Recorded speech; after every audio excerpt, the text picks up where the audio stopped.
Hi, I'm Mina. And I'm Yules. Thanks for tuning in to Artificially Informed. Welcome to the Deep Dive.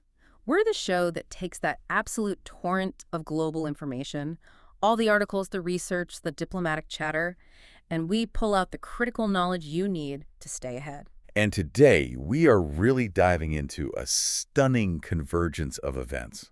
Everything seemed to happen right at the end of the year 2025, basically wrapping around Christmas Eve and Christmas Day. It was a huge pile of source material. We saw these massive shifts in science, huge flashpoints in geopolitics, and some really significant challenges around political accountability, all hitting the headlines at the same time. It really was an intense moment. I mean, the breadth of the material we synthesized for this deep dive is, well, it's astonishing. We went from the microscopic level. Right. Things like the molecular tools that can now predict heart disease, or the specific architecture of these new AI chips.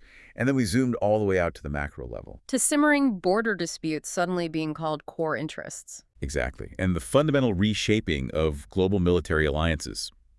So our mission today is really laser-focused. We want to cut through the noise of the daily news cycle and give you, the listener, the strategic insights. Not just what happened, but how these events connect and define what the year ahead is going to look like. Precisely. Okay, so we're going to structure this around three major arcs. First up, we're tackling the geopolitical flashpoints. We'll spend a good amount of time on the shifting, often contradictory dynamics in the Ukraine conflict. Then we'll get into the escalating international condemnation around the Israel-Palestine crisis. And then the new flashpoints that are really starting to bubble up in East Asia. That's where we have to start, I think, because that's where so much of the foundational instability is right now. From there, we're going to pivot completely. We'll get into what we're calling the future frontiers. Section 2 is all about truly revolutionary environmental science. Including that breakthrough on destroying forever chemicals, which is just, it's incredible. It is. We'll also cover the frightening implications of the AI infrastructure wars and the dawn of a literal celestial gold rush with asteroid mining. And finally, we'll wrap it all up with the political fallout. We have massive developments on the long-awaited and now significantly complicated release of the Jeffrey Epstein documents. And some serious transatlantic tension brewing with the European Union over digital censorship. Plus the continuing consequences of U.S. President Trump's strong rhetoric and how that's filtering into global diplomatic affairs, especially in Latin America. It's a huge volume of high-impact news, but we are definitely ready to guide you through it. Okay, let's unpack this mountain of source material, starting with the conflicts that continue to reshape the map, the really complex maneuvering around the war in Ukraine. The conflict in Ukraine, as we head toward the new year, it just seems mired in this political and military stalemate. And yet, the talk about peace is, paradoxically, getting more intense. It is. It's a struggle for peace that seems defined entirely by preconditions that are, well, that seem fundamentally incompatible with each other. And what really stands out when you look at the proposals is just how different the approaches are between Moscow and Kyiv. Dramatically different. On one side, you have the Kremlin. Their spokesman, Dmitry Peskov, is insisting with absolute clarity that any peace talks with genuine substance. They have to happen strictly in private, behind closed doors. And this is their response to that 20-point peace plan, the one that was initially drafted by the United States, correct? That's right. So it's notable that Russia is engaging with the American framework at all, but their key demands are for discretion and for modifications to the plan itself. So what are the core issues? What modifications are they looking for? The modifications they're seeking really signal these fundamental, almost non-negotiable obstacles. They've specifically mentioned concerns over any future North Atlantic Treaty Organization or NATO expansion, and critically, the status of the Russian language inside Ukraine. They see the U.S. draft as, maybe a starting point, but these two things, security guarantees for themselves and cultural rights in the territories they now claim, those are red lines, and they're blocking any immediate progress. That desire for secrecy and privacy, it's such a sharp contrast to Ukrainian President Volodymyr Zelensky's counterproposal. He's taking a very public high road kind of stance. Absolutely. Zelensky's own peace proposal is built on these non-negotiable, you could say maximalist demands. It requires the unequivocal withdrawal of all Russian troops. And a freeze of the conflict along the current lines. Right. But here's the really strategic part of it. He's also seeking security guarantees from the U.S. and European allies that are, for all intents and purposes, comparable to NATO's Article 5. Let's focus on that for a second, because that's a key detail. Why ask for Article 5 equivalents and not just demand formal NATO membership, which everyone knows is off the table right now? It's a very, very smart strategic move. Oh. Article 5, of course, is the foundation of NATO. It dictates that an attack on one member is an attack on all. The collective defense clause? Exactly. So by seeking these Article 5-style guarantees, Kyiv is asking for ironclad defense commitments, explicit military intervention if necessary, without giving Russia the immediate diplomatic leverage of saying, we can't negotiate because Ukraine is joining NATO. I see. So it's an attempt to get the security blanket of NATO without the formal membership that would, scuttle any talks before they even start. It's an attempt to secure permanent binding security protection while keeping some of that diplomatic flexibility. But this ambition has drawn fire, even internally, and it connects directly to the military reality on the ground. We saw some very pointed criticism of Zelensky's plan from the former Ukrainian Prime Minister, Nikolai Azarov. Azarov's criticism is powerful because it's grounded in fiscal reality versus military signaling. The Ukrainian proposal mandates the creation and, critically, the long-term maintenance of an 800,000-strong army. An 800,000-strong army. Yes. And Azarov argues that, economically, for Ukraine, this is completely and totally unfeasible. I mean, before the full-scale conflict really escalated, Ukraine was struggling to fiscally support an army of, just under 200,000. So to scale that fourfold, what kind of signal does that send to the rest of the world? It signals that you're preparing for a war of deep attrition, a war of indefinite duration. Azarov's point is that a military that massive, which would have to rely on perpetual foreign aid and loans just to sustain its operations and get material, it means Zelensky is prioritizing military preparation for a long, drawn-out fight. Rather than genuine peace negotiations aimed at a quick resolution. Precisely. The goal shifts from resolution to survival to grinding down your opponent over years, not months. And this has huge implications for Western military budgets, which would then be on the hook to sustain this Ukrainian posture indefinitely. And that ties directly into the reports we saw about the deeply corroded internal confidence and political fragility inside Ukraine right now. The pressure isn't just coming from the outside, it's boiling over internally. This is so critical to understanding Ukraine's position heading into the new year. A recent SOSIS poll provided some truly alarming data. 40% of Ukrainians now believe that President Zelensky is personally involved in a massive corruption kickback scheme. And we're talking about a $100 million scandal, right? Allegedly within the energy sector and linked to his former associate, Timur Mindich. That's the one. And you can imagine 40% of the public believing their wartime leader is implicated in massive graft. That is catastrophic. How did it impact his standing? The fallout was immediate and just brutal. His approval ratings plummeted to 20.3%. Wow. That level of distrust basically paralyzes a wartime leader.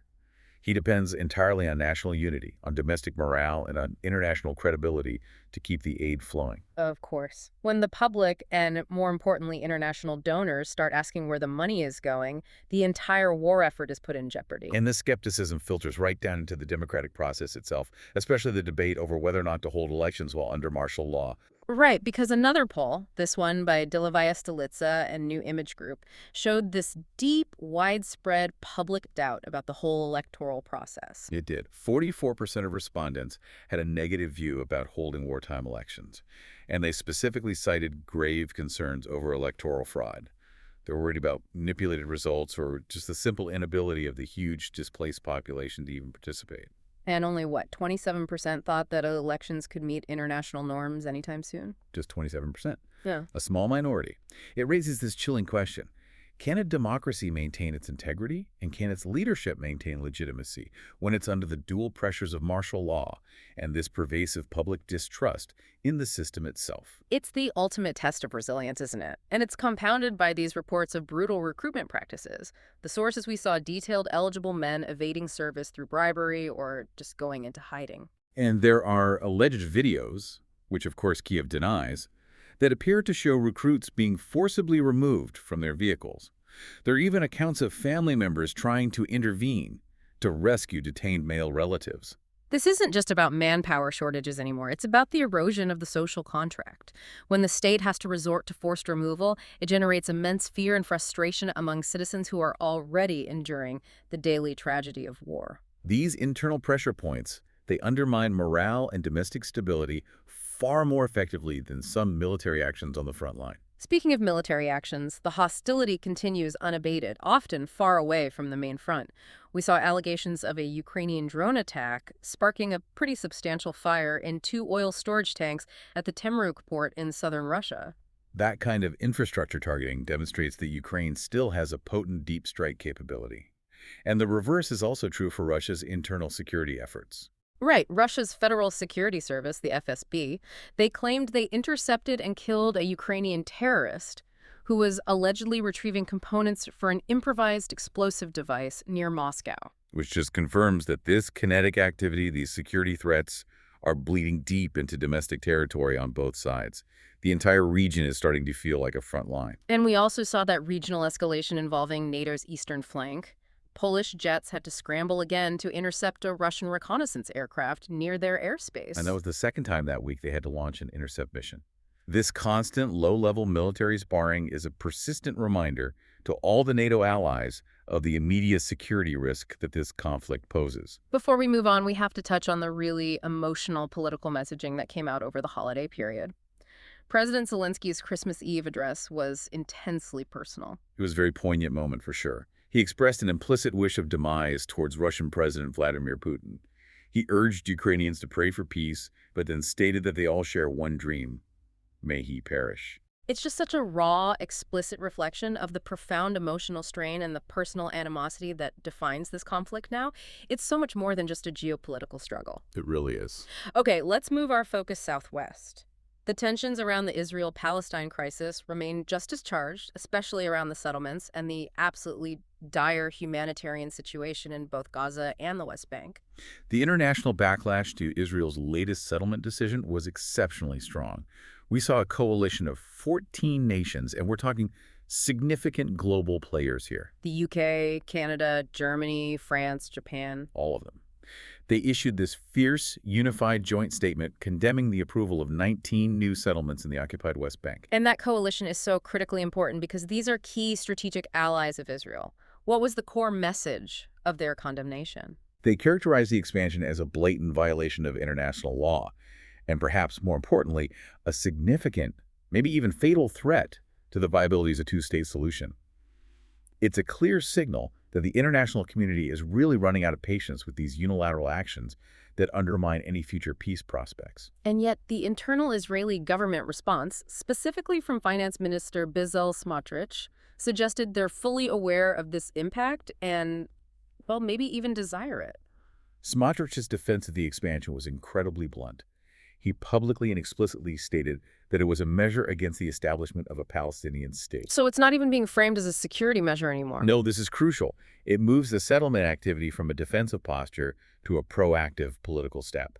It's aimed at fundamentally altering the territorial future in a way that, from the international perspective, makes the viability of a two-state solution virtually impossible. And meanwhile, the reality for the civilian population is it's catastrophic. The sheer scale of the displacement is staggering. The United Nations Office for the Coordination of Humanitarian Affairs, that's OCHA, they reported that humanitarian operations are persisting, though they're severely restricted. They managed to deliver nearly 4,000 pallets of aid recently, with about 65% of that being food. But the grim statistic remains. The grim statistic remains. Approximately 1.5 million people in Gaza have been displaced and are now homeless because of the conflict. And we can't forget the West Bank. It's facing a different kind of crisis, an economic and security one. Exactly. The UN Food and Agriculture Organization, the FAO, detailed that over 72,000 agricultural families in the West Bank have lost their income. This is due to instability, settler violence, and just restricted access to their own lands. Which puts the food security of how many families at risk? About 115,000 families are in immediate jeopardy. It demands urgent assistance to prevent mass hunger. This complexity really highlights that the crisis is not just confined to Gaza, it's a regional humanitarian disaster. And amidst all of this, we are seeing some tentative peace efforts trying to gain some traction. Turkey and Hamas are reportedly coordinating efforts to try and initiate a second phase of peace negotiations. It's a development that's being watched very closely by Qatar, Egypt, and others who are seeking a lasting resolution. And the calls for peace came from the highest religious authority as well. Pope Leo XIV, in his very first Christmas Mass, decried the suffering in Gaza. He urged for global solidarity and compassion and called for 24 hours of peace in the whole world. It was a powerful plea, set against the backdrop of a conflict that seems subtly resistant to any holiday sentiment. That focus on peace stands in such stark contrast to the escalating military ambition we're seeing in East Asia, which seems determined to challenge the status quo. Let's move across the globe and look at the new dynamics forming between China, India, and North Korea. This region is just defined by high stakes, and a recent report from the U.S. Department of Defense, the Pentagon, really amplified the tension. The report claims that China now officially asserts that Arunachal Pradesh is a core interest. And putting Arunachal Pradesh, that's the disputed mountainous region along the Sino-Indian border, placing it on the same geopolitical shelf as Taiwan is a major strategic signal. It dramatically raises the status of that border dispute, potentially turning it into a huge flashpoint. It's a direct escalation. By labeling it a core interest, Beijing is communicating that any challenge to its sovereignty there will be treated with the same gravity as a challenge to Taiwan. And China's official reaction was predictable. Entirely. They immediately accused the U.S. of trying to thwart improving Sino-Indian ties. They're pointing to the U.S. Defense Report itself, along with U.S. arms sales to Taiwan, as escalatory actions aimed at driving a wedge between the two Asian giants. So they're framing it as external interference. Precisely. China maintains that the border issue with India is bilateral, it's stable, and it's manageable. They reject any external interference. This diplomatic back and forth just illustrates how the U.S. presence and its security reports are increasingly defining the regional dynamics, a role that China deeply resents and is actively trying to undermine. And adding to this regional instability is a frankly chilling development coming out of North Korea. Right. Leader Kim Jong-un, accompanied by his daughter, recently inspected the nearly complete construction of North Korea's very first nuclear-powered submarine. And we're talking about an 8,700-ton class vessel. That represents a huge technological and strategic leap for Pyongyang. That 8,700-ton classification suggests a much larger, much more capable vessel, probably designed to carry submarine-launched ballistic missiles, or SLBMs. And that capability significantly enhances North Korea's nuclear deterrent. It gives them a second strike capability, the ability to launch a nuclear attack even if their land-based forces are somehow destroyed. And Kim Jong-un used the occasion to specifically condemn the U.S.-South Korean nuclear submarine deal, calling it an aggressive stance. He did.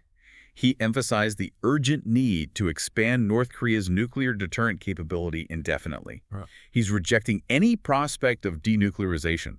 This is a clear military escalation driven by perceived threats, and it confirms North Korea's commitment to becoming a robust, nuclear-armed state, which forces the U.S. and its allies to completely recalculate regional security. And speaking of alliances, Russia is leaning heavily into its strategic partnership with Pyongyang. Very heavily. President Vladimir Putin sent New Year greetings to Kim Jong-un, and he specifically highlighted their strengthened relationship, even thanking Pyongyang for military support in Russia's Kursk region. And this isn't just diplomatic fluff, is it? No, not at all. Putin explicitly referenced the fulfillment of a mutual defense clause that they signed back in June of 2024. This clause obligates both nations to assist each other in the event of an armed invasion. So this deepening strategic and now explicitly military alliance between Russia and North Korea is rapidly reshaping the global power structure. It absolutely is. It's consolidating an axis that poses a direct challenge to Western security interests. It's honestly one of the most significant geopolitical shifts of the entire year. And interestingly, amidst all this militaristic rhetoric, Russia's foreign ministry also issued a seemingly contradictory diplomatic call regarding the Americas. That's the nature of great power politics, isn't it? Russia is advocating for peace in Latin America, while simultaneously engaging in military coordination with North Korea and maintaining a conflict in Ukraine. They urged U.S. President Donald Trump to recognize Latin America as a zone of peace. A message that is a direct counterpoint to President Trump's own aggressive rhetoric, which has often included strong language and the reiteration of possible ground attacks in Latin American countries he sees as threats. It really highlights how interwoven and contradictory global diplomatic messaging can be. Russia is strategically positioning itself as a voice of moderation in one hemisphere to score diplomatic points against the U.S., while at the same time destabilizing security in another. Exactly. It's a game of strategic positioning. They're attempting to project stability in some regions while actively fostering military escalation in others. It's a true geopolitical head-scratcher, absolutely. All right, now let's pivot entirely. We're moving from the battlefields of geopolitics to the frontiers of human ingenuity. We're seeing some profound breakthroughs that, frankly, offer some hope for some pretty existential threats.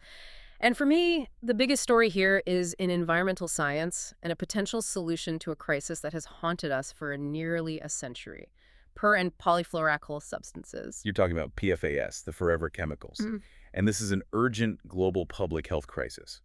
The technology sources we reviewed indicate a genuine revolutionary breakthrough in remediation technology. Okay, let's unpack this. A new eco-friendly technology has been developed that is capable of capturing and then destroying PFAS at rates that are literally hundreds to thousands of times faster than existing methods, like carbon filtering. That efficiency is what changes the entire game. We have to remember why PFAS are called forever chemicals in the first place. They are defined by this incredibly strong bond between carbon and fluorine atoms. It's a bond that is nearly impossible to break using natural or conventional industrial processes. And these chemicals have been used since the 1930s in everything, from non-stick cookware to firefighting foam. Exactly. And because they're so resilient, they accumulate in the environment, in our water sources, our soil, and of course in our bodies. Which leads to massive health risks. We're talking about various cancers, immune system dysfunction, developmental problems, especially in children. The global economic burden of just cleaning this stuff up and dealing with the health issues is huge. It's astronomical. For context, some estimates suggest that the UK and Europe alone will need to invest over £1.6 trillion in remediation over the next 2 decades. £1.6 trillion. This new technology offers a potential way out of that colossal financial and environmental trap. So tell us about the mechanism. How does it work? The breakthrough is in a self-refreshing system. It doesn't just filter out the pollutants, it actively facilitates their destruction. It breaks that stubborn carbon-fluorine bond, and it does it efficiently. And crucially, the system works effectively in all kinds of different water sources. Rivers, municipal wastewater, industrial effluent. So it's adaptable. Very. This is a massive step towards sustainable waste management and securing clean water globally. It turns what was an intractable problem into a solvable engineering challenge. While science is helping us clean up our past messes, though, climate change is making the future weather outlook significantly more destructive. We have new climate models that are suggesting a terrifying escalation in storm intensity, so much so that it might force a new classification. That's right. We're seeing a direct, undeniable link between rising sea surface temperatures, which act as the fuel for tropical cyclones, and storm intensity. Storms that are beyond the existing Category 5 threshold have become so common over the last decade that new models are suggesting we might need a Category 6 classification, just to account for this escalating unprecedented power. Category 6. When I first saw that in the sources, I had to look twice. What fundamental change in our climate models is forcing this new classification? What's happening? It's purely physics-driven. Warmer seas mean greater heat transfer into the storm structure, which leads to dramatically higher evaporation rates. This translates to about 10 to 15% more precipitation in these storms. So not only are the winds stronger, but the rainfall is supercharged. Exactly. And that level of extreme rain and storm surge complicates disaster management and response efforts significantly. It leads to greater flooding, greater damage, regardless of whether you call the storm a Category 5 or a Category 6. The sheer scale of destruction has simply surpassed our current measurement system. And this feeds directly into the need for immediate ground-level climate resilience programs like the one we saw highlighted in New Jersey in the United States. The Blue Acres program, yeah. It's using over $234 million in funding for flood mitigation, and they're doing it through buyouts and relocation. It's like retreat, basically. It is. These programs are a necessary, though obviously painful, governmental response to the harsh reality of rising sea levels. We saw examples like the mayor of Manville, New Jersey, who's now overseeing a community that is grappling with the future of climate change, and they're forced to consider this planned retreat. And when you look at the sea level predictions for that region, they're grim. They're predicted to rise between 2.2 and 3.8 feet by the year 2100. So these buyout programs feel less like a luxury and more like a necessary strategic withdrawal from vulnerable coastlines. But these crucial resilience programs, they're facing significant hurdles, aren't they? They are, and it's primarily financial.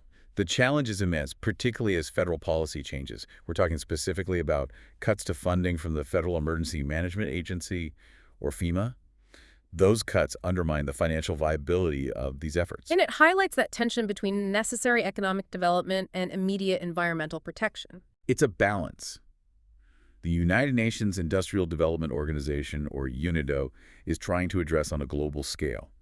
They're promoting a new blueprint for sustainable industrialization. They want to balance robust economic growth with ecological protection. So how are they doing that? Their goal is to leverage their 6 decades of expertise to help nations implement competitive industrial policies that prioritize sustainability. It's an attempt to ensure that progress doesn't come at the expense of irreversible environmental damage. To make sure the economic engine doesn't destroy the planet it's running on. That's the idea. Now let's transition from environmental infrastructure to digital infrastructure. Because while environmental programs are looking to mitigate past mistakes, the future of tech is creating brand new ones. The AI race has turned data centers into a massive environmental and geopolitical flashpoint, and it's driving what looks like a colossal acquisition wave. Absolutely. 2025 was the year data centers moved decisively from the back end of tech into the geopolitical spotlight. And it's all fueled by the staggering, almost unimaginable growth of artificial intelligence and machine learning. This is a game of infrastructure scale, and it looks like NVIDIA is trying to consolidate its already dominant position. That's right. We have reports suggesting NVIDIA is preparing to acquire, or at the very least license, the core technology from the emerging AI chip challenger Grok. And the price tag is around $20 billion. Grok is known for its specialized language processing units, or LPUs. And this potential acquisition is so crucial because it goes right to the heart of the AI architecture wars. For years, NVIDIA's graphical processing units, their GPUs, have dominated both the training and the running or inference of AI models. Right. Grok's LPU, however, is designed specifically to accelerate the inference tasks. That is, running the already trained large language models, or LLMs, for user queries. And it does it with incredible speed and very low latency. So explain that distinction. Why is the difference between training and inference so valuable right now? Because the entire industry is shifting. We're moving from a focus on training these massive foundational models to running them in real time for millions and millions of users. Grok's chips are architecturally optimized for that latency-sensitive environment. It makes them a true, specialized competitor to NVIDIA's GPUs, specifically in the inference space. So NVIDIA seems determined to either eliminate or just co-opt any specialized rivals to solidify their market lead? It looks that way. And this move comes right after Grok secured a huge $1.5 billion investment from Saudi Arabia for their own infrastructure expansion. And this intense chip arms race is driving insane energy consumption. It's creating a massive environmental dilemma right alongside the Category 6 storm problem. It's a critical issue. The International Energy Agency, the IEA, estimates that data center electricity usage could double from the current 415 terawatt hours by 2030. That is a massive, accelerating carbon footprint concern. It is. And the irony is that AI is so often presented as a tool to help us solve climate problems, yet its foundational infrastructure demands a staggering amount of energy. Companies are investing billions into data centers globally, and the pressure is mounting to find sustainable, low-carbon solutions. Otherwise, our climate gains will be entirely offset by the energy demands of our digital future. And that digital future is already reaching deep into consumer goods, particularly coming out of China. We're seeing a boom in the AI toy market. It's projected to hit $60 billion globally by 2033. The Chinese market is really leading the charge here. They're adopting AI in consumer electronics with remarkable speed.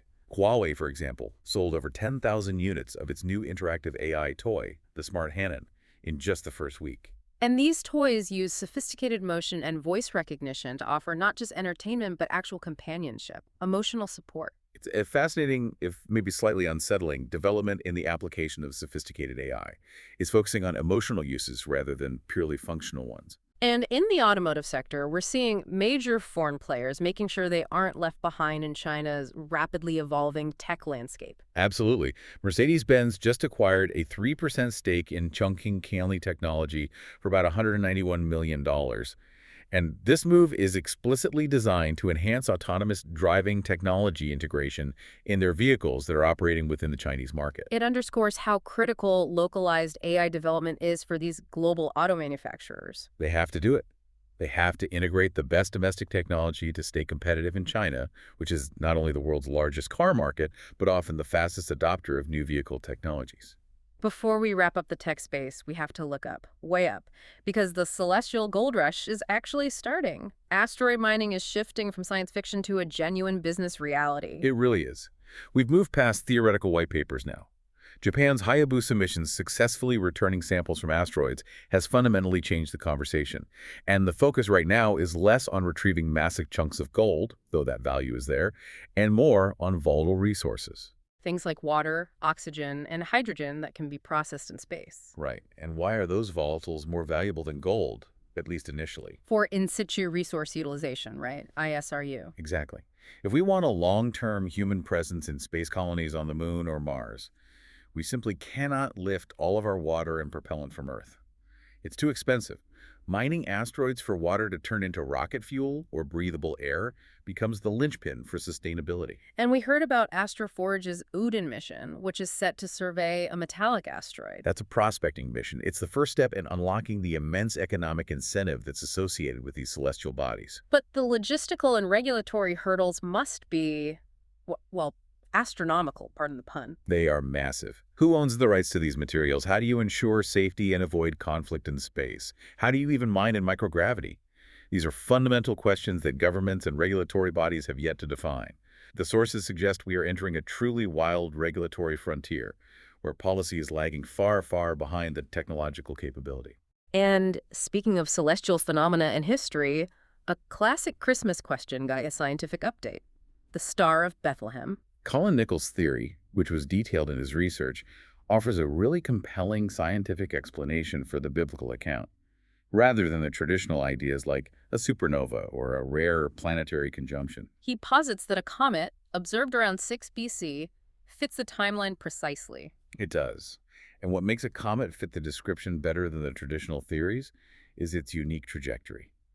A comet could have been visible to the Magi, leading them first to Jerusalem, and then, based on the narrative, its movement or its position in the sky would have specifically pointed them toward Bethlehem. It's a remarkable piece of analysis that blends astronomy, historical records, and scriptural interpretation. It is. It provides a scientifically plausible answer to one of history's most enduring mysteries. Now let's pivot sharply to health.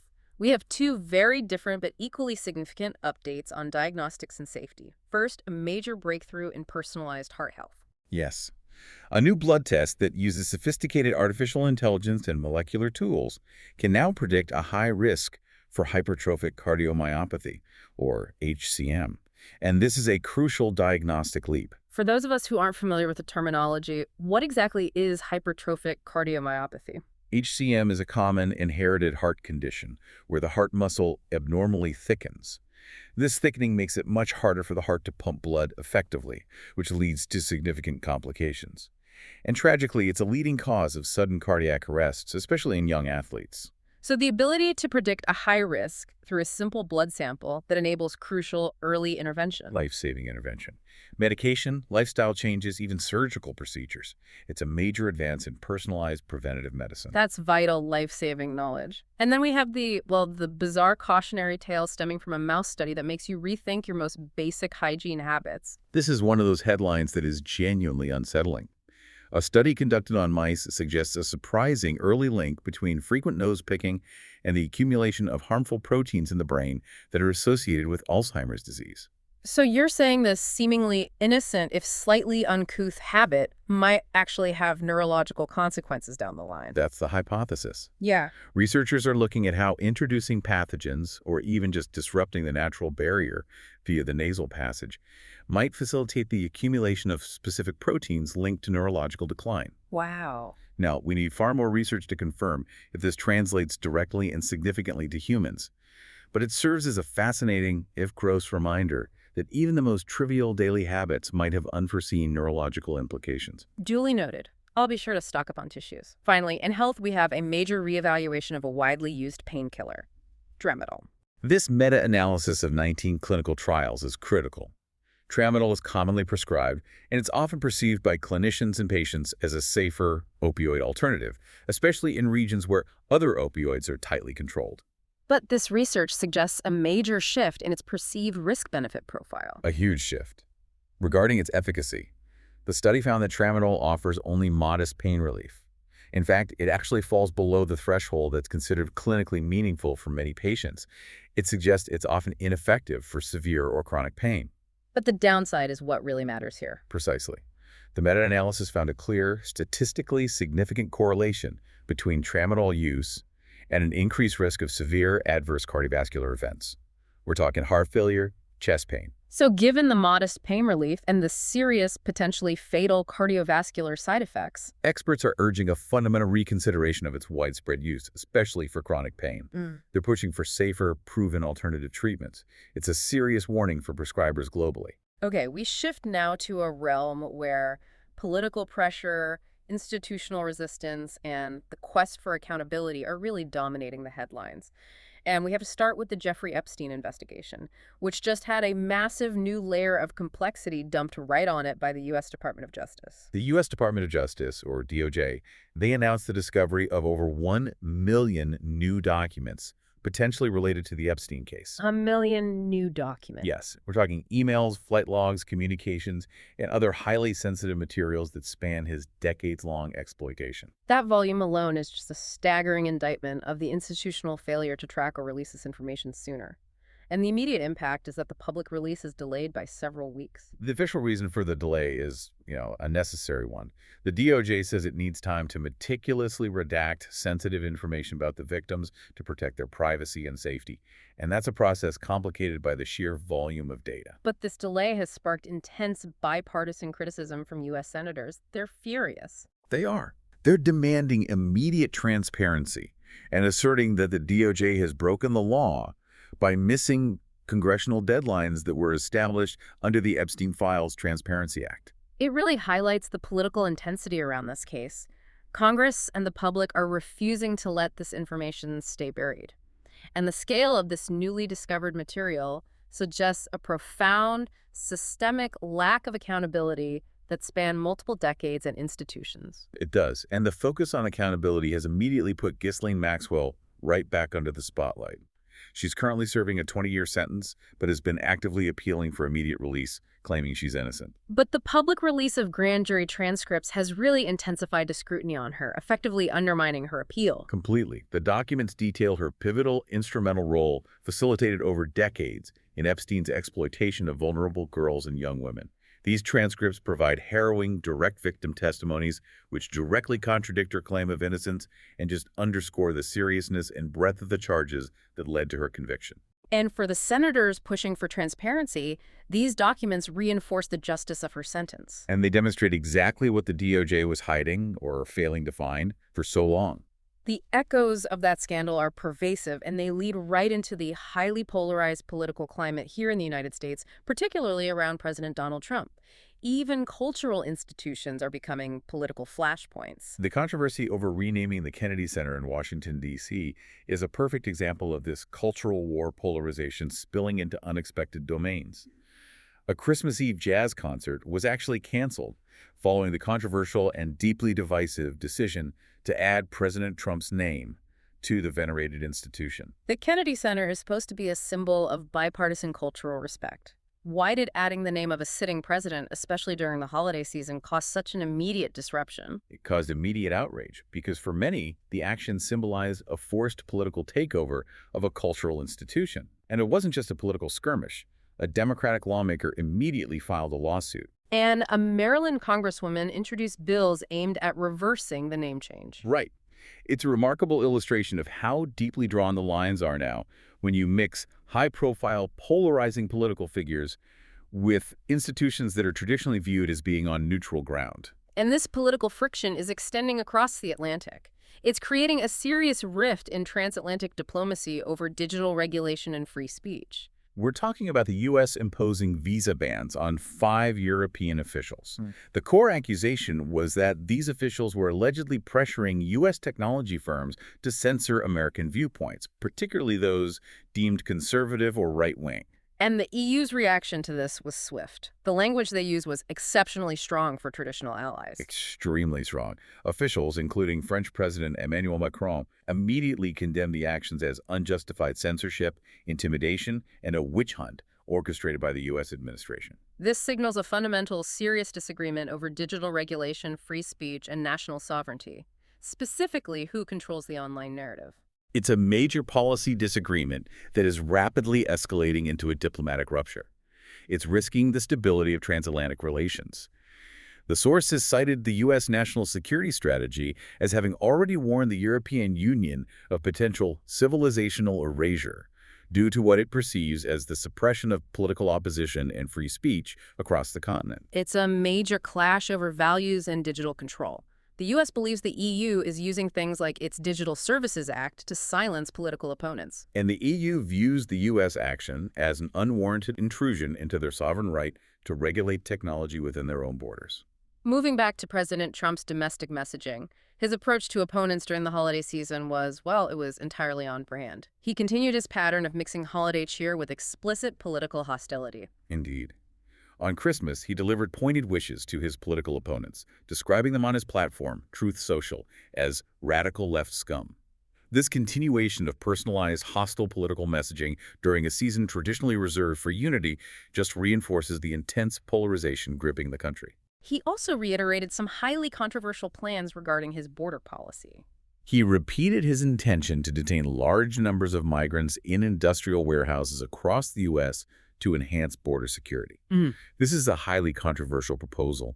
It drew immediate and vocal criticism from human rights organizations who are concerned about potential inhumane conditions and violations of asylum seekers' rights. And Trump defends it as necessary for effective border management and security. He does, but it reinforces the narrative of a security-first, extremely tough immigration policy. That tough political influence is also clear in the results we saw coming out of Honduras. A deeply contentious presidential election there was just declared in favor of the conservative Nasri Asfura, who is explicitly backed by President Trump. It was an extremely close vote, and the controversy just exploded immediately. Opposition leaders Salvador Nasrallah and Rixi Moncada condemned the victory as fraud and foreign imposition. And Nasrallah specifically alleged that there were 10,000 unreviewed ballots that tipped the balance. He did. And Trump's endorsement had specifically labeled Nasrallah a borderline communist, which further politicized an already fragile electoral environment.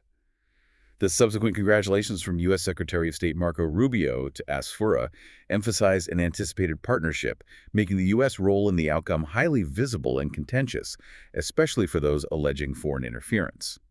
It's part of a broader trend of shifting political landscapes across Latin America, but it really underscores the fragility of democratic processes when these allegations of fraud and foreign influence are so prevalent. It really does. And looking at pressure points elsewhere, we're seeing political and social tension bubbling up in Europe and Asia as well. In Germany, there are claims of political repression targeting dissenting economic voices. The sources reported that the GLS Bank, which is a private institution, terminated all the accounts belonging to the German Communist Party, or DKP. They cited legal and regulatory requirements. But the DKP immediately framed this as part of a broader trend of political repression against dissenting groups in Germany. Right. Similar to actions that were recently taken against the Alternative for Germany, or AfD, party. This action by a private bank is seen by critics as politically motivated, and it's feeding into a larger debate about freedom of expression and the role of financial institutions in policing political affairs in Germany. Meanwhile, in China, we're seeing a significant expansion of digital censorship regulations. Yes. Starting January 1st, China will expand its ban on sharing obscene materials to include content that's disseminated through personal devices and online messaging apps. The penalties can include up to 15 days in jail and substantial fines. And although the stated focus is ostensibly on protecting minors, the immediate concern is, naturally, about the state intruding into private communications. Legal experts suggest the primary focus will remain on curbing the mass sharing and distribution of explicit materials, and that private adult communications are reportedly not the intended target. However, the law's expansion highlights the constant tightening of digital control in China. It makes citizens more cautious about everything they share, even in private chats. Finally, we noted an important move in Algeria to address historical grievances that date back decades. Yes, Algeria's parliament unanimously approved a law labeling French colonial rule a crime. This reflects an ongoing, concerted, and powerful effort to address the deep historical wounds and consequences left by French colonial history in North Africa. It's them making a definitive legal and moral statement about their past. Okay, we conclude our deep dive by surveying the global security landscape. checking the pulse of the world economy and finding those moments of cultural resilience that emerge even during these tumultuous times. Let's start with security, which was severely tested this holiday season. Absolutely. The ongoing scourge of terrorism claimed lives in northeast Nigeria. We saw a suspected bombing in a packed mosque in Maiduguri, in Borno State, which tragically killed at least 5 to 8 worshippers and injured 35 during evening prayers. And this tragic incident occurs in a region that has long been plagued by militant groups like Boko Haram and the Islamic State West Africa Province, or ISWAP. It just underscores the persistent instability and the horrifying trend of targeting these soft civilian targets, especially during vulnerable times like prayer. Contrast that, though, with successful counterterrorism efforts elsewhere. Right. Turkish police detained 115 suspected Islamic State members in raids conducted across 124 locations throughout the country. Authorities claim these individuals were planning attacks during the Christmas and New Year celebrations. It demonstrates the constant high-level vigilance that's required during the holiday period to prevent mass casualty events. We also saw targeted violence linked to broader socio-political tensions spilling over into local communities. In Melbourne, Australia, police are investigating a suspicious fire that engulfed a car displaying a Hanukkah sign in St. Kilda East on Christmas Day. That incident immediately raised fears of anti-Semitic acts, especially coming right after a mass shooting at a Hanukkah festival earlier in December. Rabbi F.E. Block labeled the torching an anti-Semitic act, which is contributing to a growing climate of fear in the Australian Jewish community. It's prompting police to ramp up laws and vigilance against hate crimes. It's a sobering reminder that these ideological conflicts abroad so often find an ugly resonance locally. They do. And elsewhere, we saw violence linked to illicit economic activities. Illegal mining territories in Mpumalanga, South Africa, experienced violence that resulted in multiple casualties. These events are driven by endemic socioeconomic issues like poverty and unemployment, which creates an environment where illegal mining becomes a desperate, violent industry controlled by criminal elements. And across the continent, Ghanaian authorities arrested 48 Nigerian nationals in Accra on suspicion of various online fraud schemes. It's just a snapshot of the persistent structural instability and economic desperation that's impacting regions all over the globe. Now, let's turn our attention to the markets, which, somewhat ironically given all the global turmoil, were flying high heading into the holiday. The U.S. financial snapshot was remarkably robust. The average long-term mortgage rate ticked down to 6.18%, which is the second lowest benchmark in 2025. That's a key indicator of potential stabilization, and it could encourage renewed housing activity. And the stock market was certainly celebrating. The Dow Jones Industrial Average and the S&P 500 both hit record highs. It was driven by positive investor sentiment and continued low unemployment. We even saw gold and silver prices surging. It was a reflection of overall optimism, despite all the geopolitical headwinds we just discussed. On the international front, one of the more surprising economic stories came out of Russia. The Russian ruble experienced its strongest gains since 1994, rising an astonishing 45% year-to-date. It's an incredible number. Help us understand that inverse dynamic. How does having fewer imports, which is a sign of economic isolation due to sanctions, lead to a stronger currency? Is this a sign of genuine economic health, or is it controlled scarcity? It is definitively the latter. Controlled scarcity. Western sanctions have severely limited Russia's access to imported goods. That means the country simply needs fewer dollars, euros, or other foreign currencies to buy things from abroad. Okay. At the same time, stringent central bank policies and capital controls have forced Russian exporters, like the big oil and gas companies, to convert their foreign earnings back into rubles. So you have high forced demand for rubles coupled with low public demand for foreign currency. Exactly. And that combination creates an artificially strong currency. So while the ruble looks robust on paper, it doesn't necessarily signal broad economic health. It's a consequence of this highly restricted, controlled environment that's been engineered by the central bank to maintain domestic stability despite global isolation. Meanwhile, in Asia, Hong Kong is experiencing a tourism resurgence, which is a genuine sign of economic recovery. Guest house rates hit a 5-year high, with 90% occupancy during the Christmas surge. And this is attributed to a massive influx of international tourists, about 45 million arrivals from January to November. It marks a significant milestone in Hong Kong's recovery as a major international travel hub. It's rebounding strongly after those previous periods of disruption. And reflecting the complexity of global energy politics, India's largest private refiner, Reliance Industries, has resumed purchases of discounted Russian crude oil from non-sanctioned suppliers. This just highlights India's critical balancing act. They need cheap, abundant energy to fuel their massive economy, but they have to navigate the pressures from U.S. and European Union sanctions. India has maintained a massive 36% share of Russian oil imports this year, which illustrates the realpolitik of energy needs overriding geopolitical alignment for many developing economies. We also saw a significant portfolio reshaping in the energy major, BP. Right. They agreed to sell a 65% stake in their lubricants business, Castrol, to Stonepeak for an enterprise value of $10 billion. This is part of BP's ongoing strategy to streamline its portfolio and refocus its investments toward lower carbon energy solutions and its core operational areas. It's aligning with broader industry shifts towards optimization and environmental considerations. Finally, let's end on a note of cultural resilience. Because despite all the turmoil and the weather, the holiday spirit was globally present. It really was. We had the wonderfully unique tradition of water skiing Santas gliding across the Thames River in London. And that was contrasted with the traditional Mass in Bethlehem, where thousands gathered for a sacred commemoration amid a fragile ceasefire. It marked a welcome return to public celebrations after 2 years of intense conflict. And resilience was powerfully evident in places that have been hit hard by natural disaster. In flood-struck Sumatra, Indonesia, worshippers held Mass in a church that had just been cleared of mud and debris by police and soldiers. This was after devastating floods had left over 1,129 people dead.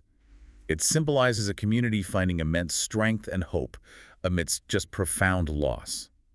It's a testament to the human spirit finding ways to observe traditions even when faced with overwhelming tragedy. The weather did, however, disrupt classic holiday traditions in the United Kingdom. Several traditional Christmas Day swims were canceled across Devon and Cornwall due to severe cold weather warnings. A necessary safety measure, but sadly, emergency services still had to launch searches for individuals who ignored the warnings and entered the dangerously cold waters anyway. A sobering reminder of the power of nature. We also said goodbye to some influential figures across the arts and sports this week. We did. We noted the passing of Mick Abrahams, the founder of the iconic British rock band Jethro Tull, at the age of 82. And Pat Finn, the highly recognizable comedic actor known for memorable roles in Friends in the Middle, died at 60. And in the gaming world, Vin Zampella, the co-creator of the hugely successful Call of Duty franchise, tragically died at 55 in a car crash in California. We also mourn Mohammed Bakri, the distinguished Palestinian actor and filmmaker who passed away at 72. He was renowned for his controversial 2002 documentary Jenin, which focused on the aftermath of an Israeli military operation and sparked years of litigation over censorship. His legacy is one of cultural resistance through art and filmmaking. And wrapping up the sports world, the Africa Cup of Nations kicked off with narrow victories for Algeria and the defending champions, Ivory Coast. And meanwhile, in the Ashes cricket series, Australia made a tactical decision, dropping a spinner for the furry green pitch at the Melbourne Cricket Ground. It put immense pressure on England to find a Christmas miracle to avoid a disastrous whitewash. So we've surveyed a week where the pace was relentless and the stakes were, well, existential. From the AI arms race driving unprecedented energy consumption and the promise of destroying forever chemicals, to the shifting dynamics of global conflicts in Ukraine and the Middle East. Juxtaposed with surging global markets and these profound humanitarian lows. The synthesis is pretty clear. Human ingenuity, particularly in science and technology, is offering genuinely radical potential solutions to existential threats. Things like PFAS pollution, Category 6 storms, heart disease diagnostics. However, the sources show that the most persistent, enduring, and frustrating problems remain fundamentally geopolitical and regulatory. You just have to look at the massive allegations of corruption in Ukraine, the ongoing crisis over West Bank settlements, or the bureaucratic challenge of forcing accountability to light. And that challenge of accountability brings us right back to the Jeffrey Epstein files. The discovery of 1 million new documents is a staggering, almost unimaginable reminder of how much vital, globally critical information can remain hidden until public and legislative pressure forces transparency. And this raises an important question for you, the listener, to mull over. Especially when you consider the exponential growth of data storage we discussed in the AI segment, driven by new data centers that consume ever-increasing amounts of energy. Is true, comprehensive political and corporate accountability becoming functionally impossible due to the sheer physical volume of hidden or poorly managed files. What other globally critical data related to financial crimes, political influence, covert actions, what else might be lying deep within government or corporate servers right now, just waiting for their own congressional deadline to bring them to light? The quest for knowledge and accountability never truly stops. Thank you for joining us for the deep dive. Continue your deep dive. We'll talk to you next time. For enjoying Artificially Informed. Hit subscribe and share it with a friend. From the left, the right, and straight from the algorithm. Thank you. That's it for today's Artificially Informed. Nope. Thanks for spending your time with us. Yeah. Stay sharp, stay curious. See you next time.